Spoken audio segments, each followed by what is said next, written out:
मामांच्या एनिव्हर्सरीचा cake cut केला. मामांना मेणबत्त्या फुकायला मामाने एका मिनिटात झटक्यान फुकल्या. मामीची एक मेणबत्ती फुकल्या गेली आणि तेवढ्यात त्यांनी बॉम्ब फोडला. म्हणजे सगळ्या केकवर येऊन बसला. म्हणले आता कसं काय खायचा बाई, ते सगळ्या तोंडालाच लागल. नंतर या पोरीने डायरेक्ट हाताने काढत होत्या. मग यांना वाटलं की आपल्याला केक खायला भेटवतो का नाही, म्हणून बटाबट काढायला लागल्या त्या. नंतर आम्ही ना सगळ्या फॅमिली जेवढे होते ना तेवढ्यांचा एक फोटो काढला. आणि नंतर दुसऱ्या सेकंड दिवशी निघालो फिरायला निघालो. तर हे दादू हे दाजी होते. दाजीने नकच खात राहते बरं का. आणि माय माऊ आहे.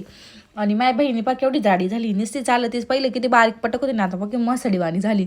आणि या दोघी ना बहिणींच्या पोरी मावल्या. आपल्याकडे रिक्षा भेटली, इकडं टॅक्सी भेटली. टॅक्सीत बसलो निघालो.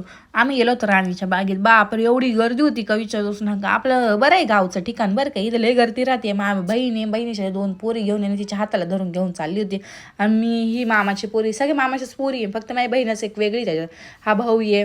मग इथे ना वेगळंच काहीतरी ते जंगलाचे काय आहे ना तो कार्टून त्याच्यातले. बापरे एवढी गर्दी होती ते पार अस्वल पायसाठी. आपण अस्वल आला तर त्याला दगडाने हाणू, पण हे बघा बळवायले घर ते अस्वल पायसाठी कुठं या पोरी कुठे घेऊन आले माहिती का, फक्त अस्वल पायसाठी. ते झाडावं मस्त आरामशीर जाऊन झोपेल होतं.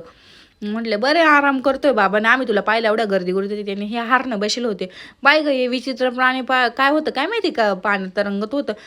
मला वाटलं बदकच आहे का काय. नंतर ते बदक नाही दुसरंच काहीतरी होतं. जाऊ द्या, आता मी 10वी झाली ना म्हणून ना डीपमध्ये अभ्यास करेन. मस्त त्यांना पाण्यामध्ये ठेवलं होतं. लय गरमी होती मुंबईला म्हणून त्यांना पाण्यामध्ये ठेवलं असेल बरं का.